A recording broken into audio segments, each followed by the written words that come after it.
નમસ્કાર, હું છું તમારો પ્રિય હિરેન અને આજે સવારની પોરમાં નાહી ધોઈને તૈયાર થઈ ગયા અને તૈયાર થતાને અમે નીકળી ચૂકેલા હતા ધરમપુર જવા માટે. તો તમને ચાલો વિડીયોમાં બતાવીએ આગળ.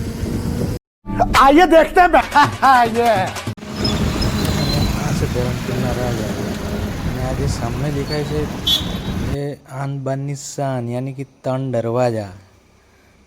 તમે 3 દરવાજા એટલે રાજા વખતના દરવાજા કહેવાય. તો મિત્રો આને કહેવાય ગાંધીબાગ. અને અમે તો પહોંચી ગયા ખમણ ખાવા માટે ગાંધીબાગ પાસે. ત્યાં તમને અલગ જ પ્રકારનું કંઈ ખમણ ખાવા મળશે. ધરમપુરમાં કશે નહીં મળે તમને. તો તમે જરૂરથી એકવાર આ ખમણ ખાઈ જજો. અનોખો ટેસ્ટ છે. કોણે કોણે ખમણ ખાધેલું તે જરૂરથી કોમેન્ટમાં જણાવજો. અને આ છે જિલ્લા વિજ્ઞાન કેન્દ્ર. અહીંયા અમે જોવા માટે પહોંચી ગયા. તો અંદર જઈને તમને બતાવીએ.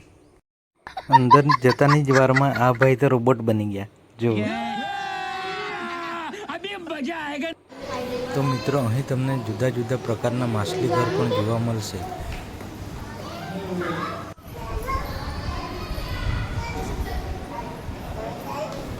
તો મિત્રો આને કહેવાય સાયન્સ ટેકનોલોજી. આનું શરીર કાં છે અને માથું કાં છે. તો મિત્રો આ કયો પ્રયોગ કહેવાય? તમે હાથ લાખો એટલે તમારો હાથ આ પ્રકારનો દેખાય. તમે જાણતા હોય તો કમેન્ટ બોક્સમાં જરૂરથી જણાવજો.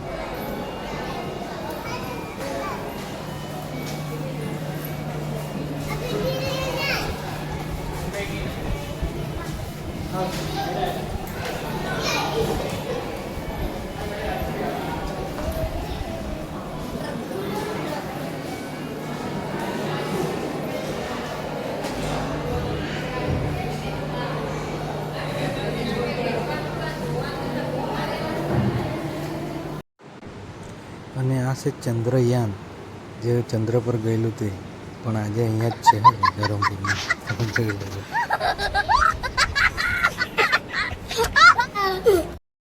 આપણો દેશ ગમે જેટલો આગળ વધી જશે પણ આ ભાઈ તો ગેમ રમવામાં પાછળ જ રહે.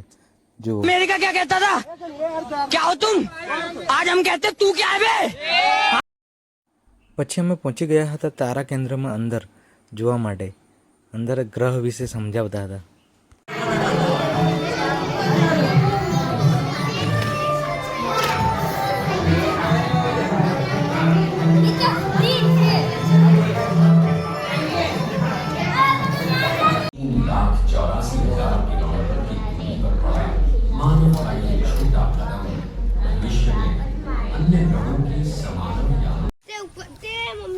તો મિત્રો આ છે પક્ષી ઘર. પહેલાં એમાં મોર, ઢેલ, બતક, કોયલ, કાગડો, પોપટ આ રીતના બધા પક્ષીઓ હતા પણ હાલમાં આઝાદ કરેલા છે.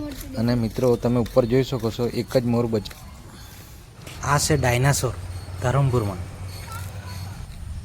તારામંડલનો અમારો શો પૂરો થયા બાદ અમે ધરમપુરથી નીકળી આવેલા હતા ઘરે. ફરી પાછા મળીશું નવા બ્લોગમાં. જય હિન્દ, જય આદિવાસી.